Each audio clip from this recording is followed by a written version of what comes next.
Oke, tes 1 2 tes teman-teman. Biasa sebelum kita memulai acara,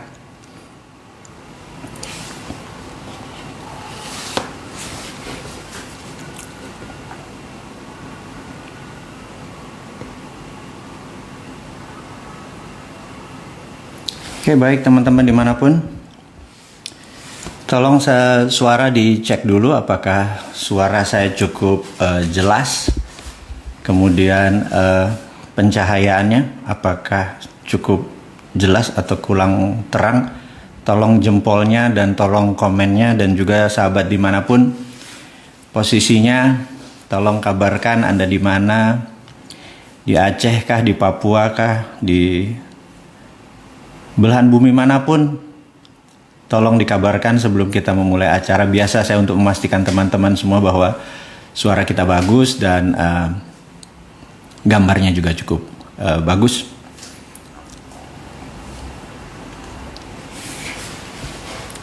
Acara kita hari ini seperti biasa, kita memberikan julukan baru di acara kita, namanya Mardiguan. Jadi kita memilih malam Senin atau Minggu malam, di mana besok kita akan bekerja, kita akan berbisnis, kita akan berusaha atau apapun yang akan kita lakukan besok, di mana mudah-mudahan informasi apa yang kita berikan hari ini bisa mendapatkan sesuatu.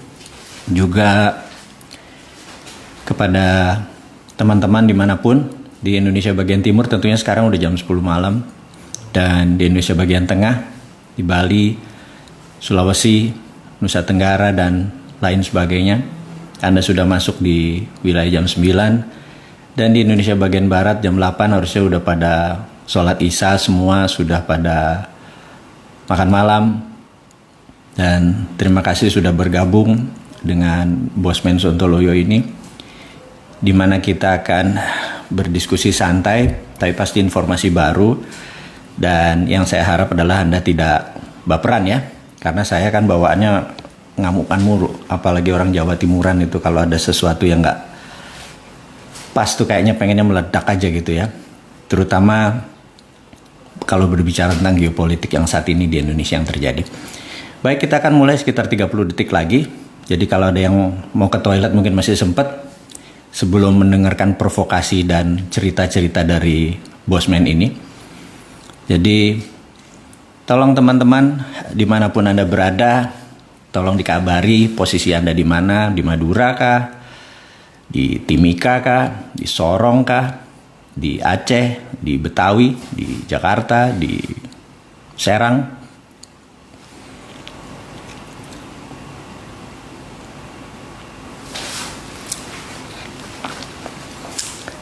Oke, kita akan mulai.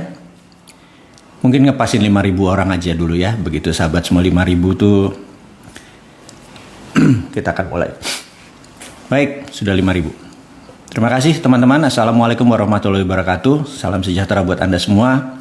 Hari ini kita sudah hampir 1,5 bulan tidak berjumpa lewat udara, dan saya terhormat sekali Anda memilih bersama saya hari ini untuk berdiskusi tentang negara ini. Dan ini adalah bagian dari serial Cara Cerdas Bernegara.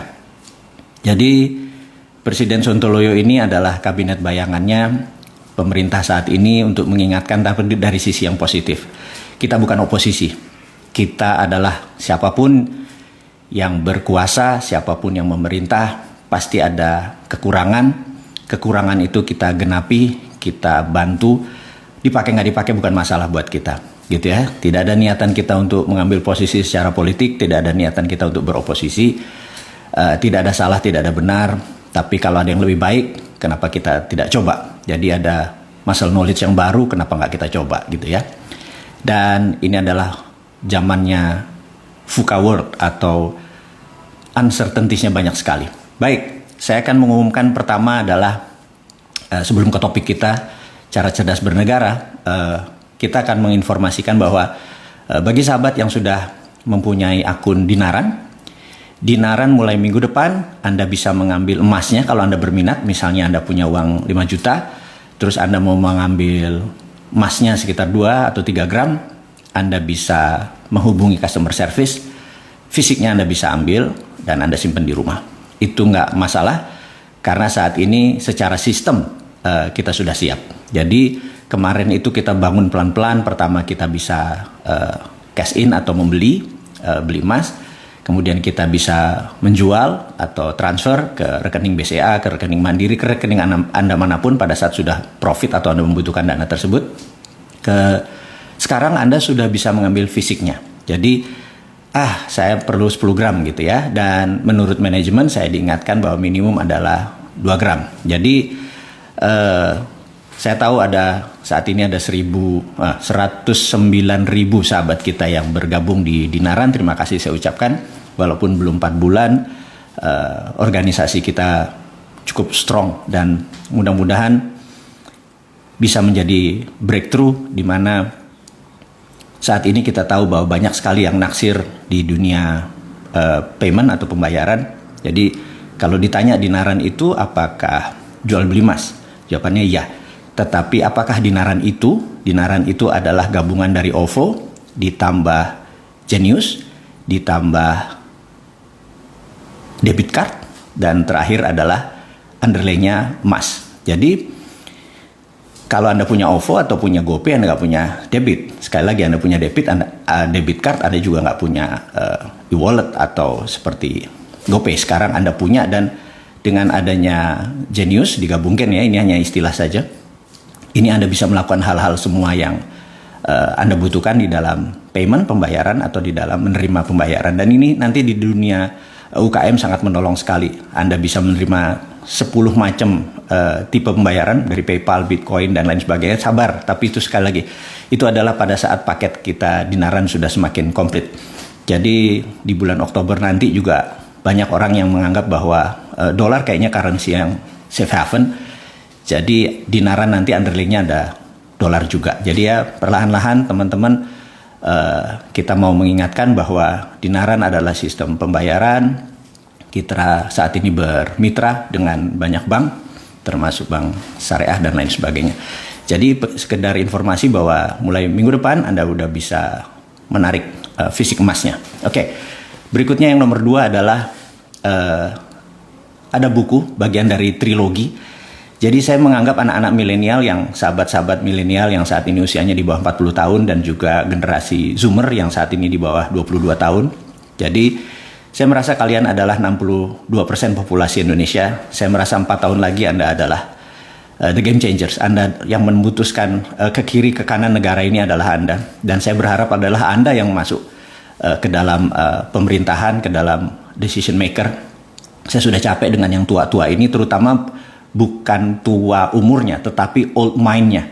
Karena kita tahu old mind doesn't work, old system doesn't work. Nanti kita akan jelaskan ke sana. Dan buku trilogi atau 3 cerita tentang geopolitik dan geostrategi dan geoekonomi, ada 3 ya, bahwa kita akan mengajarkan dengan bahasa kekinian, dengan bahasa anak muda lah. Jadi kita tahu sejak tahun 98 sampai sekarang pendidikan Pancasila itu tidak sedalam angkatan saya dulu gitu ya. Dan sehingga saya cemas sekali apakah ini pembodohan sebuah bangsa secara sistemik. Saya nggak berani menuduh begitu, tetapi saya ingin anak-anak muda yang berusia 40 tahun ke bawah ini mengerti bernegara. Saya memberikan 3 buku. Nomor 1 adalah Jangan Pernah Berkata Saya Tidak Pernah Memperingati Anda. Buku ini isinya tentang peringatan-peringatan dan itu terbukti karena itu buku ditulis tahun 2016 kemudian dirilis tahun 2017 dan semua data-data di 2016, 17, 18 mungkin 80% terbukti gitu ya. Rupiah mau kemana, pemerintah mau kemana, cash flow negara jadi akan kurang, Cina makin berkuasa di Indonesia, Amerika didepak dan lain sebagainya. Itu kalau sekarang Anda bilang ya kan sekarang begini, tapi kenapa 2016-2017 kita sudah menuliskan. Kemudian isinya peringatan, jadi kesannya mengajak pembaca melek lah gitu. Yang kedua adalah Mana NKRI Mubung. Ini yang sekarang terbit. Nanti di acara ini kita akan sebarkan, teman-teman dari Bisnis Ekmit akan menginformasikan kemana pesan buku tersebut. Ini adalah bagian dari trilogi. Nah di dalam Mana NKRI Mubung ini kita akan di challenge bahwa ini menguntungkan negara, ini merugikan negara, ini berbahaya buat negara, ini seharusnya ini undang-undang minerba yang harusnya sesuai dengan pasar yang kemarin di approve, itu adalah menguntungkan konglomerat, menguntungkan teman-teman yang berbisnis yang sudah tahunan. Di masa COVID mereka melakukan kecurangan. Bagi saya adalah dengan menyalip di tikungan, tahu-tahu undang-undang minerba diluluskan oleh DPR, dan ini merugikan, sebenarnya merugikan. Pasal 33 dilanggar dan lain sebagainya. Dan di situ nanti diurai bahwa kita tantang semua orang, termasuk pejabatnya yang mengambil keputusan, anggota DPR, kita tantang mana NKRI-mu gitu ya. Nah, kalau Anda membaca 1 buku, 2 buku, nah buku terakhir, buku ini juga sudah dibuat tapi belum diterbitkan, mungkin 6 bulan dari sekarang, sehingga sampai Anda benar-benar siap udah baca buku Jangan Pernah, saya tidak pernah memperingati Anda, kemudian membaca buku NKRI.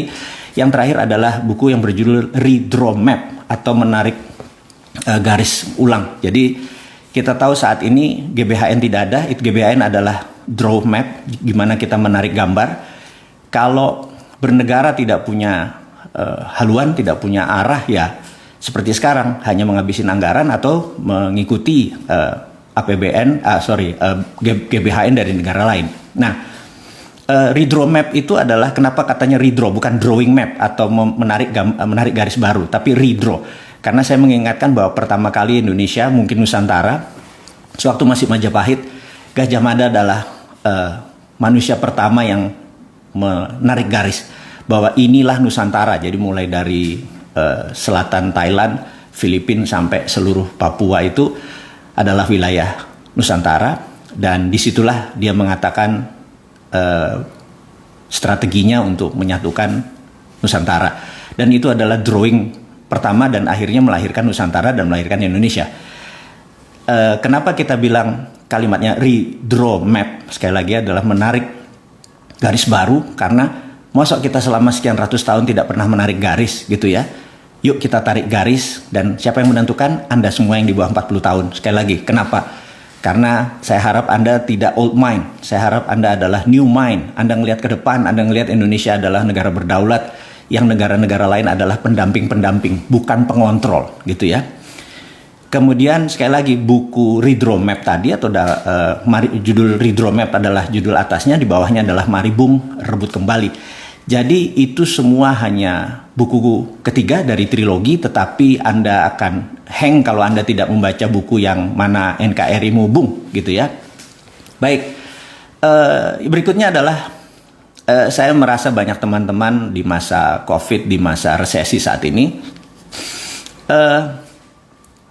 ekonominya terutama pebisnis ya. Saya tahu di sebagian kita ada yang profesional, ada yang pengusaha, dan ada yang ingin mencari income tambahan dari profesi apapun, mau ibu rumah tangga, mau mahasiswa, mahasiswi, apapun gitu ya. Saya sangat concern gitu ya, sehingga saya membuat mau menurunkan ilmu saya, tapi saya pikir nggak mungkin saya menggunakan lewat udara, karena saya ternyata saya merasa saya ini manusianya kolonial, manusia, saya memerlukan vibrasi. Saya berhadapan dengan kamera saat ini, saya agak awkward gitu, agak agak kikuk dan kaku gitu ya. Nah, jadi saya merasa saya akan jumpa darat kali ya, memilih lokasi yang di tengah kali ya, mungkin yang dari Bandung, yang dari Jakarta, yang dari Semarang, yang dari Surabaya, atau dari manapun wilayah Indonesia. Saya menganggap Jogja itu adalah di tengah.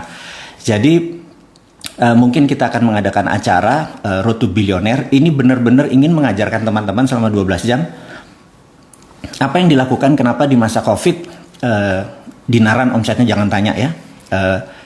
Nggak enak kalau ngomong misalnya angkanya XM per hari gitu ya, sekian miliar gitu kan, nggak enak.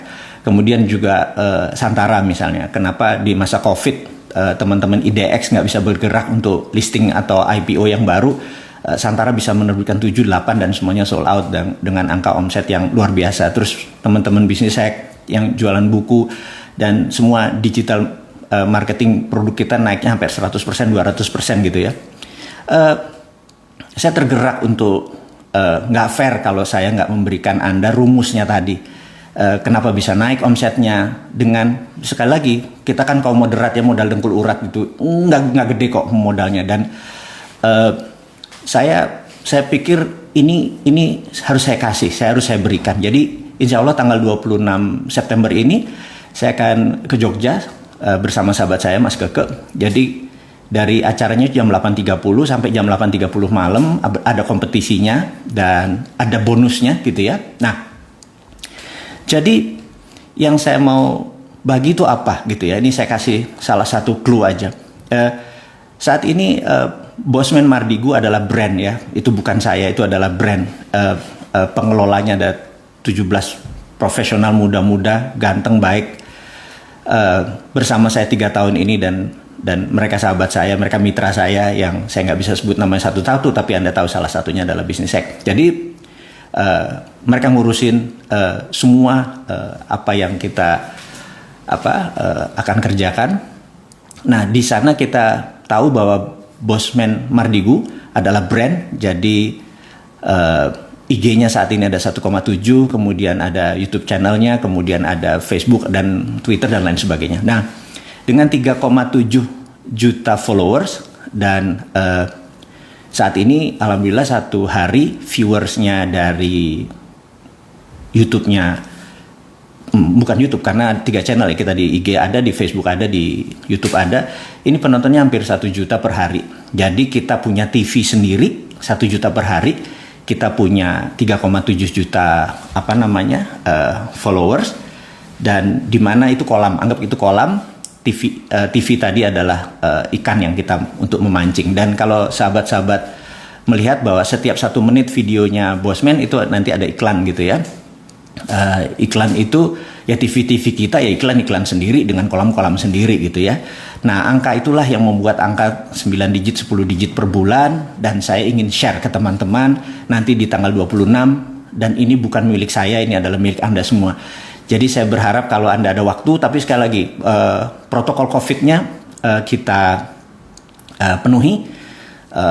Tentunya kalau saya sih pakai tes ya, saya ingin secure, dan kemudian teman-teman ya ada jarak yang tadinya kita kalau tahu sendiri kalau teman-teman tuh bisa 400 atau 500 gitu ya, sekarang orang gitu ya, sekarang di ruangan yang sama mungkin cuma 1/3 atau 1/2 atau setengahnya. Jadi kalau nanti yang daftar misalnya 200 gitu ya, yang saya tahu saat ini udah 70 orang, 200 gitu, itu ruangannya yang untuk 500 orang gitu, yang untuk acara besar, karena kita memang memberi jarak, memberi distance, dengan tentunya voice atau sound systemnya kita menggunakan yang paling terbaik, dan juga segala macam semuanya memenuhi protokol COVID. Sengaja kita memilih Jogja sekali lagi karena di sana tengahnya Indonesia saat ini, untuk mempermudah teman-teman ke sana. Dan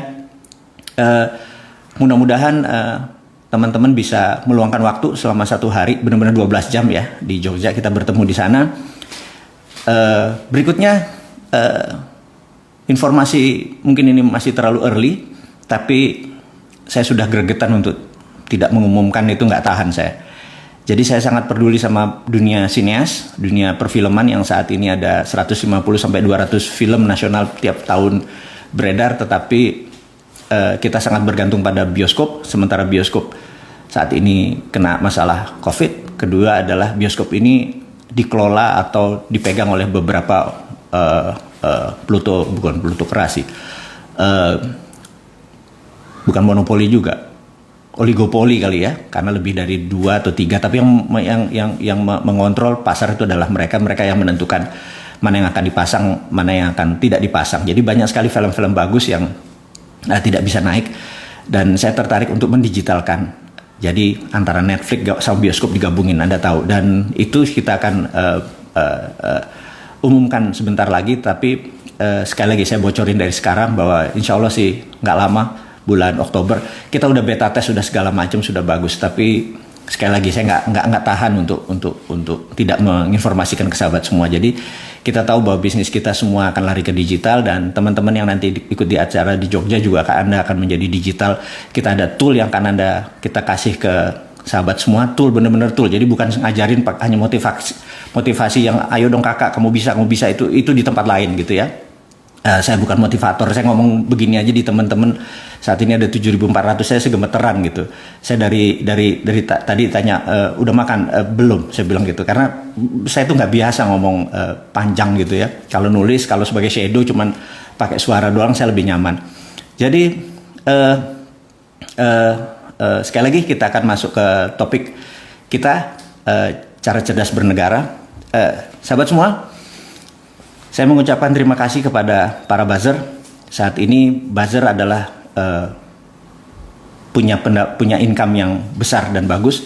Saya yakin, saya melihat beberapa teman-teman melaporkan bahwa banyak sekali buzzer itu sudah menyerang Bosman dengan sangat masif. Jadi mereka punya blog sendiri, punya vlog sendiri, punya YouTube channel sendiri, punya IG sendiri. Tapi sayangnya mereka tidak menggunakan nama yang benar. Mereka menggunakan nama-nama yang tidak berwujud, nama-nama yang aneh, gambarnya anjing dan lain sebagainya. Dan komen-komennya mereka benar-benar hanya membantah apa yang kita buat gitu, nggak pakai teori-teori, pokoknya membantah aja gitu ya. Dan itu saya senang sekali karena artinya mereka jadi dapat income, dapat pendapatan, dan saya yakin anggaran buzzer tahun depan naik karena salah satunya adalah membungkam si Sontoloyo ini. Jadi saya pikir kepada Pak Buzzer, kita berkompetisi sehat. Yuk kita duel terus. Saya menantang Anda bahwa jangan sekedar mengkritik atau mengcounter apa yang kita tulis atau apa yang kita video kita kirimkan, tetapi gunakan argumen-argumen Anda yang kelihatan keren. Kalau nggak Anda yang kelihatan norak gitu ya. Jadi kelihatan kampungannya, nggak pakai tampang, nggak berani jumpa darat dan lain sebagainya. Jadi kalau kita ada mukanya, ada jumpa darat juga kita siap, kita berargumen secara sehat juga siap gitu ya. Nah, itu baru namanya laki-laki punya biji gitu ya, gitu. Jadi di sini saya mengingatkan bahwa yuk kompetisi itu sehat gitu ya. Kompetisi itu harus ada argumennya dan argumennya itu benar-benar proven method, bukan asal congornya doang dan minta referensinya mana, bukunya mana, kutipannya mana, monggo kita diskusi. Oke. Yang berikutnya adalah kita tahu bahwa 2 kali growth ekonomi Indonesia atau dunia turun itu masuk masa resesi. Jadi saya yakin bahwa nanti di bulan September ini kita masuk resesi, di mana pengumumannya mungkin Oktober atau November, dan apa yang terjadi pada saat Indonesia dideklar resesi. Jadi menurut saya pada saat Indonesia dideklar resesi, 10% manusia Indonesia yang mengontrol 70% ekonomi Indonesia akan shutdown. Jadi kita yang 90% ini akan rebutan di daging atau mungkin tulang di 30%. Sangat-sangat tough ini ada. Dan pertanyaannya, ini berarti quarter kedua kita negatif, quarter ketiga kita negatif. Pertanyaannya di akhir tahun apakah negatif atau tidak? Di situ gamblingnya ya. Kemudian saya teruskan lagi, apa yang terjadi kalau ternyata di akhir tahun itu negatif atau di kuartal keempat kita negatif, yang diumumkannya adalah Januari tahun depannya. Kalau itu memang benar-benar terjadi, maka kita udah masuk step satu lagi. Begitu 2 kali 2, resesi dikali 2 kali itu masanya krisis. Jadi kalau sampai pertengahan tahun 2021 ternyata kita 4 kali minus kuarternya, maka kita masuk masa krisis. Dan mungkin di masa ini ekonomi Indonesia atau masalah perekonomian di Indonesia akan kena di puncaknya, di mana COVID saat ini belum ditangani dengan baik, dan saya sangat peduli dan sangat concern dengan banyaknya tenaga medis yang harus sacrifice. Dan saya jauh-jauh hari di bulan Maret bilang garda terdepan adalah sahabat-sahabat kita medical person atau tenaga medis yang ternyata harus berkurang 100 saat ini, dokter dan sebagainya, belum lagi tenaga medis yang lainnya. Ini sangat miris dan ini harus kita bantu selesaikannya. Jadi sahabat semua yang kembali lagi ke masa krisis dan resesi tadi, kita terusin lagi ya. Kalau ternyata ini tak setahun ke depan jadi 8 quarter ternyata negatif, kita masuk depresi. Saya nggak yakin kita akan masuk depresi atau Great Depression, saya nggak yakin. Tapi krisis itu masih possible.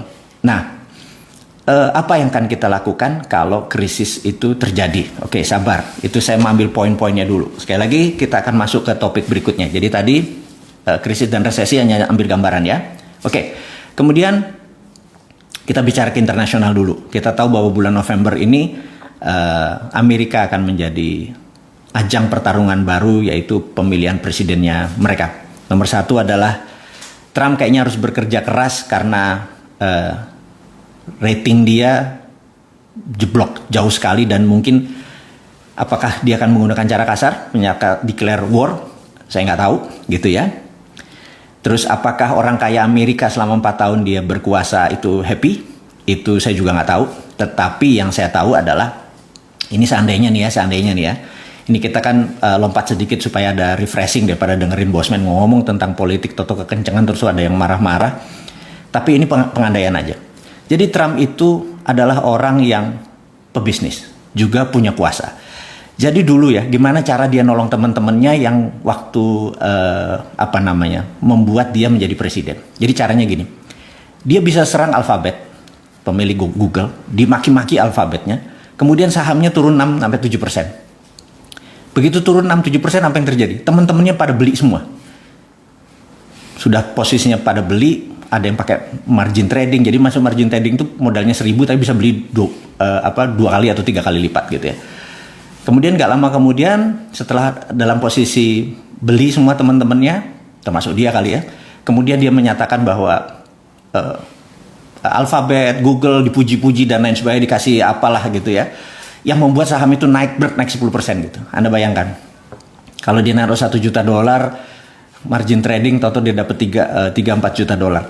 Semua teman-temannya Trump itu happy sekali karena saham digoyang terus, dan itu bukan saham di Amerika saja, kadang-kadang dia serang saham di Jerman, dia serang saham di Inggris dan lain sebagainya. Jadi teman-teman dia tuh happy banget gitu ya, dan itu sebenarnya insider trading. Iya, namanya juga Trump gitu ya, orang gila satu ini. Dan saya juga mikir, jadi kalau Bosman jadi presiden jangan-jangan gitu ya, kita serang Thailand, sahamnya turun, teman-teman beli saham Thailand, kita naikin lagi, terus kita panen di sana. Kita serang Singapura gitu ya, kayak gitu ya. Ya, ini kita duit-duit kita aja, orang asing, duit-duit asing yang kita mainin. Dan kalau perlu rakyat Indonesia semua ini begitu ngumpulin, kalau perlu negara juga taruh portfolionya, kita ambil dulu uang dari Singapura, saham dari Hong Kong dan lain sebagainya, dari Shanghai, dan kita tarik balik gitu ya, pakai nyerang aja. Wah, kita mau nyerang Cina gitu ya, toto saham di Cina turun gitu ya, kita beli terus nggak jadi serang sama Cina, terus naik lagi kita jual gitu ya. Mungkin satu bangsa kita akan bebelah gitu ya. Saya minta komisi aja kalau gitu. Jadi itu sah, itu sah. Kita menggunakan power kita untuk kemaslahatan masyarakat. Kayak gitu boleh juga kayaknya ditiru idenya Trump gitu ya. Pertanyaannya, kalau orang-orang kaya di Amerika dan orang-orang yang memanfaatkan Trump itu happy, harusnya dia 4 tahun lagi. Tapi sekali lagi, sekarang landslide, itu jauh sekali sekarang jaraknya. Dan Kamala, wakil presidennya Biden, Kamala tuh kalau menang, dia pasti teriak ala Medan tuh, Kamala kalau dibalik alama gitu ya. Oke. Dia menggunakan strategi kampanye yang menarik. Dan ini bisa memukul Trump. Kampanye begini, bahwa di negara-negara yang pemimpinnya wanita, ternyata COVID-nya terendah. Jadi contoh ya, New Zealand itu pemimpinnya wanita, Perdana Menterinya, kemudian Finlandia, kemudian Jerman, kemudian Taiwan, itu mereka yang pemimpinnya lady, wanita, itu ternyata tingkat COVID-nya rendah karena memang bernegaranya pakai hati gitu ya, bernegaranya pakai hati. Kalau pakai pikiran ya kayak sekarang ini dianalisa terus gitu, karena when you too much analyze, you paralyze. Kebanyakan nganalisa itu ya lu lumpuh, kaku gitu ya. Nah, sementara ibu-ibu lady itu dia punya hati, gimana dia bisa menyelesaikan masalah bangsa ini. Jadi saya tertarik ya juga ya. Dan Kamala promosinya boleh juga, dia bisa pukul bahwa kalau saya punya hati untuk menyelesaikan masalah COVID karena pakai hati gitu. Jadi saya kepikir oke, kalau kita mau jadi presiden kayaknya perempuannya siapa nih ya gitu ya. Ini ngayal, sekali lagi ngayal kan ini contoh aja gitu ya. Nah, tapi sekali lagi lady yang kayak apa gitu ya. Karena di dalam bahasa Inggris itu ada namanya girl, kemudian woman, kemudian lady gitu ya. Emak-emak kategorinya saya bingung nih. Emak-emak itu lady atau woman, atau mungkin not girl but not woman gitu ya, kira-kira girlnya not yet a woman tapi udah nggak girl lagi gitu lah. Itu emak-emak di mana, tolong dijelasin. Yang jelas bukan emak-emak katanya. Jadi emak-emak harus naik derajatnya jadi lady baru dia bisa memimpin dan menghilangkan COVID gitu ya. Jadi kalau begitu dapat ide gini di Indonesia, kalau gitu pemimpinnya cewek aja nih untuk menyelesaikan masalah COVID sebagai leadernya gitu ya. Kayak sekarang cowok kayak nggak kelar-kelar nih gitu. Ini hanya ide aja. Ini hanya mungkin anggap cuman usulan-usulan ya teman-teman. Jadi kampanyenya Trump saat ini diserang oleh Kamala dan Kamala punya angle yang menarik. Sekali lagi di dunia politik untuk mencari hati Anda harus mempunyai sudut-sudut yang menarik. Saya pikir Kamala very interesting dia ambil sudut angle-nya. Oke. Yang saya mau menceritakan juga minggu lalu saya ketemu, saya ditelepon sama seseorang yang saya nggak kenal, tapi dia di refer oleh teman saya, seorang partner bisnis saya. Dia bilang sebuah perusahaan dari Swiss namanya Metallor mau berbicara dengan Anda. Saya bilang kenapa gitu. Jadi dia bilang kami lagi mencari tambang di Indonesia, tapi bukan mau beli tambangnya, tapi mau membeli mineralnya. Terus akhirnya kita melakukan Zoom talking, kita berbicara melalui Zoom, satu dari Switzerland, di Swiss, yang satu dari Singapura. Dan kesempatan itu saya bertanya karena saya bilang, Anda udah berapa lama di Singapura? Udah cukup lama, tapi setahun ini kami mempunyai mini refinery. Saya bilang, refinery seperti apa? Pemurnian seperti apa? Ada elektrolisis, ada segala macam. Ada anoda, katoda, segala macam. Produknya ada gold, ada PT, ada platinum, ada macam-macam. PGM, semua precious group metal ada. Oh oke, interesting. Raw materialnya dari mana? Kami beli ingot, kami beli dore. Jadi dia tidak memberi bullion, dia tidak membeli emas yang 99% gitu ya. Tapi dia memberi bahan yang setelah dari proses tambang, kan ore ya, berupa batuan atau tanah, di semi proses, menjadi solid. Ingot atau dore itu mungkin kadar emasnya 50% atau mungkin 40%. Dia beli dengan diskon, kemudian diproses menggunakan elektrolisis dan lain sebagainya, di refine, dimurnikan di Singapura. Saya bilang, udah berapa lama, udah berapa banyak Anda beli? Kami bisa menggunakan yang formal, tapi juga ternyata kami banyak membeli dari illegal miner. Jadi tambang-tambang rakyat yang illegal itu dia beliin. Saya pikir nggak salah nih, dan angkanya tonasenya gede sekali. Dan itu tidak menguntungkan kita sebagai devisa negara, itu hilang tuh sebenarnya, karena aset kita yang hilang. Itu yang buat saya gregetan. Yang jual ini bener-bener nggak NKRI ini, bener. Karena dia menjual tanah air beneran gitu ya. Karena mungkin ya pejabat di atasnya juga menjual tanah air, ya yang di bawah juga menjual tanah air ya. Ya itulah, karena modalnya kita itu gitu ya. Sementara Swiss adalah negara yang nggak punya sumber daya alam. Laut aja nggak punya, dia nggak punya angkatan laut gitu. Dia bener-bener landlocked. Jadi nggak punya angkatan laut. Jadi satu-satunya negara yang lebih memilih berdamai atau menjadi negara penengah. Nah, Swiss, saya ingat 200 tahun yang lalu, Swiss ini satu-satunya negara yang mempunyai Swiss Metal Bank. Jadi dia mengumpulkan metal-metal itu di Swiss. Jadi ada nikel, platinum, ada tantanum, ada osmium, ada europium, ada germanium, dan lain sebagainya, barang-barang yang dikumpulin sampai selama 200 tahun, dan itu menjadi underlying untuk terbitnya Swiss franc. Jadi ini yang saya tertariknya adalah mereka mengumpulkan fisiknya tadi, dan mereka menawarkan dinaran. Jadi kalau dinaran memerlukan, misalnya gini, kalau ada ini angka dari langit sekali lagi, mohon maaf sahabat semua. Kalau ada 1 triliun dana di dinaran, itu kan memerlukan 10 ton lebih. Oh ya, kira-kira 10 ton emas. Dan Antam produksinya berapa? 2-3 ton. UBS paling 2-3 ton. Berupa emas ya, kalau tambang mah besar. Terus kalau Freeport, Freeport adalah tambang tembaga yang fisiknya dia taruh di Okinawa, fisiknya 100 ton per tahun, itu ya di Okinawa. Kita nggak pernah dapat apa-apa. Itulah selama 30 tahun gebloknya, nggak ngerti ngelola tambang yang ini. Malas saya. Ini kalau gini emosi gue udah mulai naik nih ya. Kita lompat sebentar, balik lagi. Kita sampai mana tadi? Oh, sampai Metallor. Jadi dia bilang, ya udah, kamu bayar 20% atau 10% DP-nya, kemudian nanti kita kasih letter bahwa setiap ini ada jaminannya dari kami gitu ya, sehingga pada saat Anda perlu fisik ya Anda tinggal bayar sisanya, kita kasih fisiknya gitu ya. Tapi yang jelas papers kami dukung. Dan rupanya perusahaan kayak kayak Dinaran ini ada 10. Yang satu mungkin kita private sector, tapi yang 9 negara.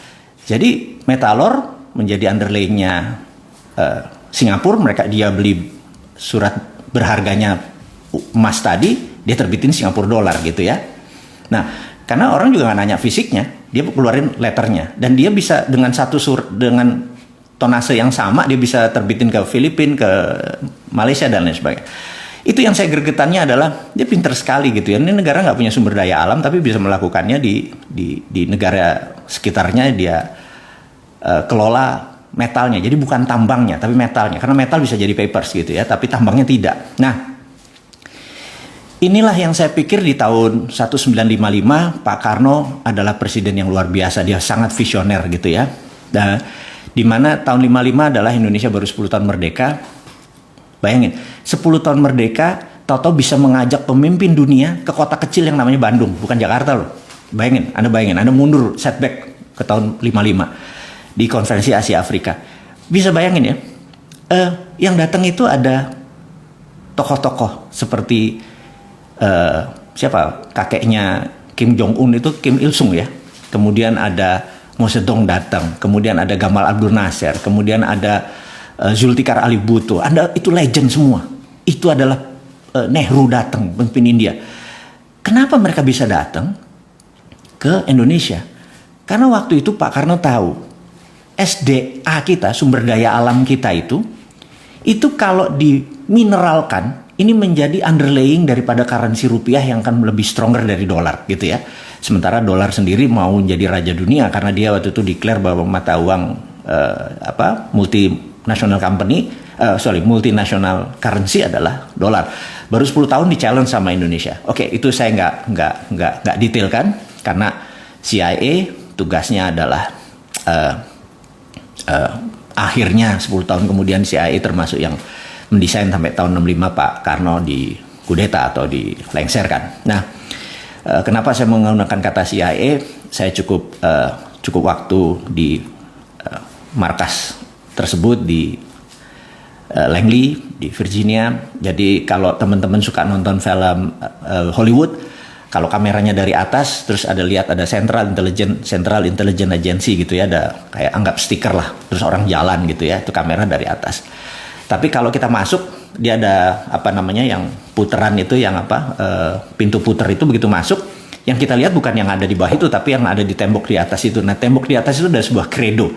Kredo inilah yang yang Anda tahu bahwa itu adalah tugasnya CIA. Jadi kalau kita melihat ke bawah ya tulisan Central Intelligence Agency, tapi kalau kita melihat ke atas ada sebuah kredo. Anda tahu kredo itu bacaannya apa? Bacaannya adalah protect dolar. Jadi tugas CIA 1 di seluruh dunia ini adalah protect dolar.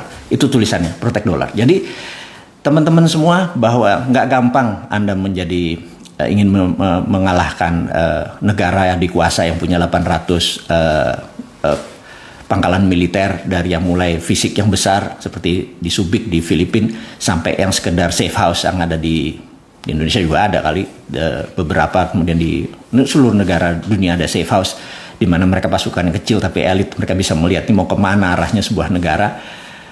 Mereka punya pasukan seperti itu, dan di sini tidak memungkinkan Indonesia menggunakan sistem yang nakal gitu ya. Tapi sekali lagi saya suka mengingatkan pemerintah, ini mumpung Cina sama Amerika lagi perang, yuk kita terbitin rupiah pakai underlayingnya sumber daya alam gitu ya. Sekali lagi, old mind doesn't work. Jadi pemimpin-pemimpin yang pakai old mind tuh, ini bosman ngomong apa nih, Sontoloyo nih orang nih ngomong apa, ganggu aja lo, kita lagi redenominasi atau lo ngomong tentang rupiah kayak geledek di siang hari terus saya kita kekeh gitu ya, mengingatkan, karena saya pikir kalau nggak kapan kita berdaulatnya. Maksudnya kita minjem proyek dari Cina kita dibayarin atau minjem IMF dolar lagi gitu ya, ngutang terus gitu ya. Itu kalau bansos sekarang diubah jadi banpres, bantuan presiden 31 triliun, sementara kalau hutang negara, kalau bantuan presiden harusnya dibalik bos. Bantuan negara, hutang presiden gitu. Itu baru jantan gitu ya. Nanti kalau kita jadi pemimpin kita ingatkan siapapun itu, kalau kita mengutang ya kita bilang ya hutang presiden. Jadi akhir jabatan ya hutang tersebut harus lunas gitu kan. Janganlah dibawa ke pemerintah berikutnya. Jadi ya jantan lah, ngutang sekian ya lunasi di akhir jabatan gitu ya. Oke. Dan kalau bantuan ya bantuan negara atau bantuan pemerintah, jangan bantuan individu, bantuan menteri gitu atau bantuan, janganlah, jabatan jangan dibawa-bawa lah. Oke. Kita akan masuk ke setelah memaki-maki, memarah-marah, menggeser-geser otak teman-teman, kita harus kasih solusi. Nah, ini yang seru nih. Kita harus tetap kasih solusi. Kita kan bernegara ala bosman, bernegara ala milenial yang nanti ya, harus ada solusi. Solusinya gimana? Begini. Saat ini hal yang paling menyebalkan adalah sistemnya namanya pre-accounting. Pre-accounting, nah ini istilah baru lagi. Pre-accounting itu misalnya gini. Sebelum kita melakukan sesuatu, kita harus sebelumnya. Contoh, kalau kita mau buat rumah, kita harus punya IMB, benar nggak? Itu sistem itu adalah pre-accounting, di mana sistem itu adalah sistem penjajah, gitu ya. Kalau kita mau buat kosmetik, kita mau buat apa lagi? Jamu, itu harus BP POM, harus ada izinnya. Mau buat pupuk, itu harus pokoknya segala macam tuh ada izinnya dulu. Apa yang terjadi kalau 2 tahun izinnya nggak keluar? Sering sekali. Dan apa yang terjadi? Kita kalah uluran terus. Nah, saya ke depan, saya pengen mengusulkan ke negara, kalau Anda benar-benar mencintai bangsa ini, negara ini, dan benar-benar NKRI garis lurus, saya tantang, mana NKRI mumpung, wahai pejabat, gitu ya. Gimana kalau kita ke depan, kita lakukan namanya post accounting. Post accounting ini gini, misalnya dia mau buat pabrik kosmetik untuk pemutih, untuk membuat body butter, apapun itulah, banyak sekali, atau sabun gitu ya, yang untuk kecantikan. Kemudian ya udah dia izin, buat aja, nggak usah pakai izin.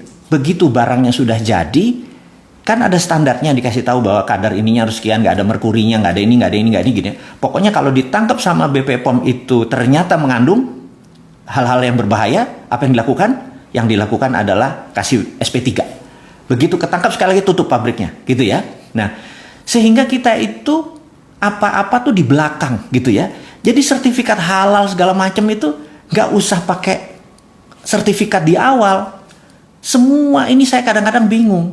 Harusnya ada sertifikat haram yang ada, bukan sertifikat halal. Karena yang saya tahu, seluruh hal di dunia ini kata Allah itu halal, kecuali yang Allah haramkan. Jadi kenapa ada sertifikat halal? Harusnya sertifikat halal, sertifikatnya sertifikat haram, sehingga nggak semua perusahaan harus buang-buang izin gitu loh. Itu kalau benar-benar mau yang namanya bukan pre-accounting tapi post-accounting.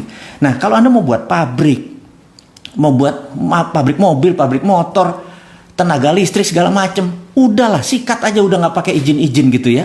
Nah, nanti setelah selesai baru dilihat. Jadi contoh kalau mau buat rumah, bikin aja rumahnya, nanti petugas datang diukur, oke, rumahnya 100 meter, kamar mandinya sekian, total 100 meter nih, tagihannya 2 juta gitu ya. Daripada kita sebelum bangun tuh rumah nyiapin 2 juta sampai 6 bulan baru kelar itu IMB-nya segala macam, kapan dagangnya gitu loh. Jadi saya tahu ini adalah produk penjajah. Penjajah itu kan tidak ingin Indonesia berdaulat waktu dulu menjajah, karena itu apa-apa pre-accounting, apa-apa dilihat dulu, ini boleh, ini enggak, ini boleh, ini enggak gitu kan. Nah, emangnya kita penjajah ini, pejabat negara ini kan enggak gitu ya. Anda jangan kayak penjajah lah pejabat itu. Pejabat itu di belakang, hati-hati mengawalnya. Jadi mau itu jamu, mau itu kosmetik, mau itu pupuk. Kita itu kalau pupuk boleh dibuat petani sendiri, kita nggak import, dah gitu aja, gitu ya. Tapi izinnya di depan, mampus aja lo, gitu. Anda kalau benar-benar mencintai tanah air Indonesia, ini usulan saya, ubah dari pre-accounting menjadi post-accounting. Jadi setelah selesainya baru kita audit, baru kita review. Pembuat pabrik apa? Bikin Jo, gitu ya. Kalau Manado bilang sih, bikin Jo, bikin apa gitu ya. Mau satuin matahari sama bulan, bikin Jo, bener nggak? Nggak usah mikir, nggak mungkin segala macam, nggak mungkin, itu loser gitu. Kita kan winner semua bangsa Indonesia ini. Oke, jadi apapun buat aja dulu, baru nanti kita lihat. Ya kecuali dia buat alkohol, dia buat judi, ya segala itu udah pasti nggak boleh gitu ya. Tapi kalau hal-hal untuk bisnis, lupakan gitu.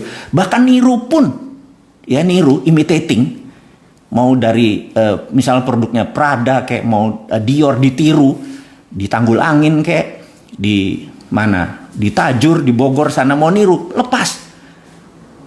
Nggak usah bilang nggak boleh gitu, karena begitu kita meniru, lama-lama kita bisa. Jadi Allah bisa karena biasa, benar nggak? Setelah bisa nanti kita menjadi innovation, menjadi menciptakan gitu. Kalau kita meniru aja nggak boleh dengan alasan haki segala macam, itu kuno, itu old mind gitu. Kita kalau sama internasional, kita pilih bangsanya dulu baru internasional, nation interestnya kita dulu baru internasional. Jadi mudah-mudahan teman-teman, usulan kita untuk pre-accounting dan post-accounting ini, coba Anda yang teman-teman mahasiswa di sini, ada pasti ada yang profesor, ada yang doktor, ahli ekonomi, tata negara, sahabat semua. Usulan saya tentang post-accounting ini harap diviralkan. Saat ini udah hampir 10.000 teman-teman yang menyaksikan acara minggu malam ini. Mudah-mudahan terinspirasi bahwa pre-accounting adalah cara penjajah. Penjajah waktu bilang, saya mau buat rumah, mau buat apa? Sini, ukurannya gini. Oh, nggak boleh, kecilin gitu ya. Itu penjajah gitu ya. Tapi kalau membuat, bikin aja. Pokoknya nanti udah berapa meter, bener-bener rumah tetangga nggak diambil tanahnya tentunya. Kita hitung, oke, ini bayar 2 juta, ini bayar 3 juta. Di belakang.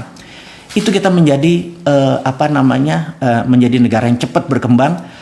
Dan resesi yang tadi dibilang ini, lewat, percaya saya. Saya kalau ketemu teman-teman di pedesaan segala macam, mereka bisa buat pupuk, mereka buat pakan ternak, mereka bisa buat pakan ikan, semuanya luar biasa. Tapi begitu mereka mau komersial, mereka bilang ini harus ada BPOM lah, izin inilah, sertifikat itu yang saya bilang sak. Dan nggak ada satupun yang teriak seperti saya bilang saya yang pertama dia teriak bahwa itu penjajah kalau Anda lakukan, itu namanya pre-accounting. Saat ini kalau mau menjadi negara berdaulat, kita lakukan yang namanya post-accounting. Teman-teman, mudah-mudahan Anda nggak ikut senewenan seperti saya hari ini gitu ya. Saya menganggap gampang kok menyelesaikan masalah bangsa ini adalah tidak bergantung pada negara lain atau uang negara lain. Beri aja masyarakat itu kedaulatan. Mereka boleh melakukan apapun selama tidak membuat barang itu membunuh orang gitu ya. Sekali lagi, mudah-mudahan di acara ini jam berapa ya? Baik sahabat semua, ini udah 45 menit saya ngobrol dengan sahabat semua. Dan terima kasih buat waktunya. Saya mudah-mudahan apa yang diinformasikan hari ini berfaedah buat Anda semua. Semoga hari Anda minggu depan menjadi bermanfaat. Anda sukses dengan apa yang diinginkan.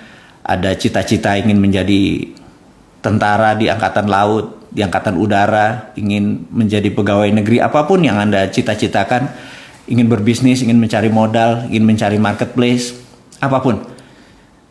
Saya doakan Anda semua sukses.